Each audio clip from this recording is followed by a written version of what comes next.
जय श्री कृष्ण दोस्तों।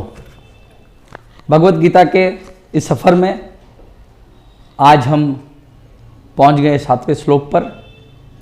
हमने देखा दोस्तों कि तीसरे श्लोक से शुरू करके दुर्योधन जो है छठे श्लोक तक 3, 4, 5, 6 इन चारों श्लोकों में दुर्योधन ने डर के कारण, भय के कारण अपने आप को ये कोशिश करते हुए कि मैं नहीं डर रहा हूँ, वो पांडवों की सेना की वर्णन करते हैं।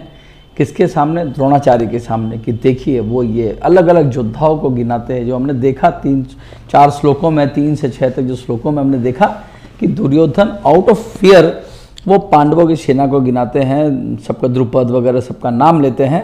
अंदर उसको डर, ऊपर में वो कॉन्फिडेंट दिखाने की कोशिश कर रहा है और ये दिखाने की कोशिश कर रहा है कि वो शत्रु की सेना की एनालिसिस कर रहा है। वास्तव में वो एनालिसिस कर रहा था कि अंदर डर भी रहा था कि इतनी अच्छी सेना है। अब इस श्लोक से परिस्थिति पलट जाती है। दुर्योधन सोचता है कि कहीं ऐसा तो नहीं कि मैं उनकी बड़ाई करके अपने आर्मी को दुर्बल कर रहा हूँ, उनका कॉन्फिडेंस लो कर रहा हूँ। तो ये जो है 7वां श्लोक, इस श्लोक में दुर्योधन क्या कहते हैं? अस्माकं तु विशिष्टाजे तानि बोध द्विजोत्तम नायका मम सैन्यस्य संगार्थता ब्रवीमिते। इस श्लोक में ये बहुत टर्निंग पॉइंट श्लोक है। देखिए ये 6 नंबर श्लोक तक वो पांडवों की आर्मी को गिना रहा था। इस श्लोक में उसने रियलाइज किया कि अगर मैं यही कंटिन्यू करता रहूँगा तो मैं धीरे धीरे कहीं ऐसा ना हो कि द्रोणाचार्य जो है अपना कॉन्फिडेंस गवा बैठे, वो लो कॉन्फिडेंस आ जाए। अच्छा, उनको दुर्योधन को जब उसने देखी सेना पांडवों की तो उसे डर भी आया था।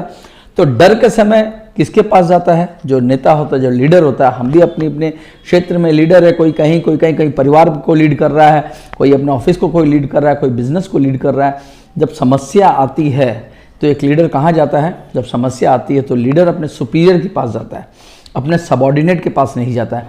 सबऑर्डिनेट के पास जाकर अगर वो समस्या बोलेगा तो सबऑर्डिनेट उसको समाधान तो दे नहीं सकेंगे, लेकिन सबऑर्डिनेट जो है तो वो अपना कॉन्फिडेंस लूज कर पाएंगे कि हमारा जो सुपीरियर, हमारा जो लीडर ही समस्या में है तो फिर हमारी क्या परिस्थिति होगी। दुर्योधन ने भी ठीक यहाँ पर यही करा। उसने जब उसको जब मन में डर आया तो वो चला गया द्रोणाचार्य के पास में, अपने सुपीरियर के पास में गया और उसके बाद उसने ये कहा कि पांडवों की ये सेना है। इस 7वें श्लोक में दुर्योधन अब कहता है कि हम भी किसी से कम नहीं है। हे ब्राह्मणों में सर्वश्रेष्ठ ब्राह्मण आचार्य, हमारी सेना भी दुर्बल नहीं है, हम भी शक्तिशाली है। हमारे पास उसने कहा नायका मम सैन्यस्य, हमारे जो सेना नायक जो हैं वो एक से बढ़कर एक योद्धा है। हमारे जो आर्मी जनरल है, हमारी जो सेना के योद्धा हैं वो एक से बढ़कर एक है। यहाँ पर वो गिना देना चाहता था कि वो किसी तरह से दुर्बल नहीं है। वो अपने कॉन्फिडेंस में खड़ा होकर बोल रहा था कि आचार्य आप देखिए, हमारी सेना भी कहीं कोई कम नहीं है। हमारे पास भी अच्छे अच्छे आर्मी जनरल है, हमारे पास भी अच्छी सेना है, हमारे पास भी अच्छा योद्धा है। हम किसी तरीके से पांडवों से कम नहीं है। और साथ ही इनडायरेक्टली ये दिखाना चाह रहा था, उसके मन में ये भी डर था कि द्रोणाचार्य हो सके युद्ध ना करे, हो सके वो हल्का कर दे युद्ध, अपना 100% न दे, ये डर उसको लगा है। तो वो इनडायरेक्टली ये समझाने की कोशिश कर रहा है कि अगर आप अपने प्रिय शिष्य पांडवों के खिलाफ अगर युद्ध नहीं भी करेंगे तो भी मेरे पास इतनी बड़ी सेना है, हमारे पास इतने महारथी है कि हम इनको ये युद्ध हम अल्टीमेटली जीत ही जाएंगे।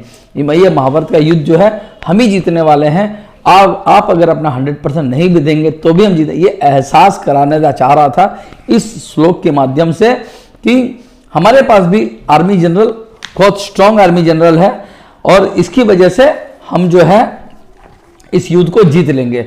तो दोस्तों यहाँ समझने वाली बात यह है इस श्लोक के अंदर कि अब जो है जब एनिमी का एनालिसिस हो गया, अब दुर्योधन क्या कर रहा है? अपना एनालिसिस कर रहा है, अपनी स्ट्रेंथ को अब वो इवैल्यूएट करने की कोशिश कर रहा है। और इस श्लोक में वो बता रहे द्रोणाचार्य कि आपको पता होना चाहिए। वो ये नहीं कर रहा कि आप देखिए, क्योंकि पांडवों की सेना सामने थी, इतने श्लोकों में वो कह रहा देखिए वो, देखिए वो, देखिए वो। अभी वो कह रहा है कि आपको पता होना चाहिए, यू मस्ट नो, क्योंकि कौरवों की सेना उनके पीछे है, वो दिख नहीं रही है, सामने नहीं है। इसमें सेल्फ इवेल्युएशन कर रहा है एवं अपनी आर्मी को मोटिवेट कर रहा है, द्रोणाचार्य को मोटिवेट कर रहा है। इससे पहले तक वो एंगर दे रहा था, गुस्सा दिला रहा था, उनको डर था वो कम ना दे, 100% नहीं देंगे तो उसको गुस्सा दिला रहा था। गुस्से का जब पार्ट खत्म हो गया, जब उसे लगा काफ़ी हो गया, अब अगर इससे ज़्यादा अगर किया जाए तो वो टूट पड़ेंगे, डिमोटिवेट हो जाएंगे, अब उनको वो वहाँ से अब शुरू कर रहा है अपनी स्ट्रेंथ गिराना। कितना डिप्लोमेट था Duryodhan, he was very diplomatic and उसको बहुत अच्छा पता था, पॉलिटिशियन बहुत अच्छा था, उसे पता था किस लेवल तक क्या बात करनी है और कब उसके बाद से उसको टर्न करना है। तो उसने एक लेवल तक ले जाई, बात करी, उसके बाद वो टर्न करना शुरू कर दिया। अब से वो कर रहा है कि हमारे पास सेना है, अब वो मोटिवेट करने की कोशिश करे। तो हमें भी हमारे फील्ड में जब हम लीडरशिप देते हैं तो दोस्तों हम दुश्मन को इवेल्युएट करना हमें ज़रूरी है, हमारे जो कॉम्पिटिटर है उनको इवेल्युएट करना जरूरी है, लेकिन ओवर इवेल्युएशन भी नहीं हो जाना चाहिए। ऐसा नहीं हो जाना चाहिए कि उनको इवेल्युएट करते करते हम अपना जो है, अपनी जो टीम है उसको हम डिमोटिवेट कर दें। Evaluation is good. Over evaluation of your competitor is not good. It will ultimately demotivate your team. तो ऐसा भी नहीं। और एक समय पे जाकर उनका इवेल्युएशन का जो पॉइंट है वो खत्म होने के बाद में हमें ये देखना पड़ेगा कि हम अपने पास अब अपनी तरफ टर्न आउट कर जाए, अब हम अपनी अच्छाइयों को गिनाना शुरू कर दें। इसके बाद के श्लोकों में हम देखेंगे दुर्योधन जिस तरह एक एक पांडवों की आर्मी का एक एक जो योद्धा है उसका वर्णन करता है, उसी तरह अब अपनी आर्मी का एक एक योद्धा है उनका वर्णन अगले श्लोकों में वो करेंगे। ये हम आगे देखेंगे। ये श्लोक अगर आपको अच्छा लगा, आपको ये अगर मेरा वीडियो अच्छा लगा, अगर आपको ये समझ में आया श्लोक, तो आपसे गुजारिश है, आपसे विनती है कि आप मेरे पेज को फॉलो कीजिए। अगर आप यूट्यूब पे देख रहे तो मेरे यूट्यूब चैनल को सब्सक्राइब कीजिए, शेयर कीजिए, सबको बताइए। और ये श्लोकों का जो सिलसिला है, रोज़ एक श्लोक का सिलसिला हमारा जारी रहेगा। हम पूरी भगवत गीता रोज़ एक श्लोक के माध्यम से हम समझेंगे, सीखेंगे, अपने नॉलेज को शेयर करेंगे। जिस तरह मैं अपने नॉलेज के आपके साथ शेयर करूँ, उसी तरह आप भी किसी और के साथ शेयर कीजिए। आज के लिए इतना ही, मिलते हैं अगले श्लोक में, 8वें श्लोक में, जिसमें दुर्योधन अपनी आर्मी की डिस्क्रिप्शन शुरू करेगा। तब तक के लिए जय श्री कृष्णा।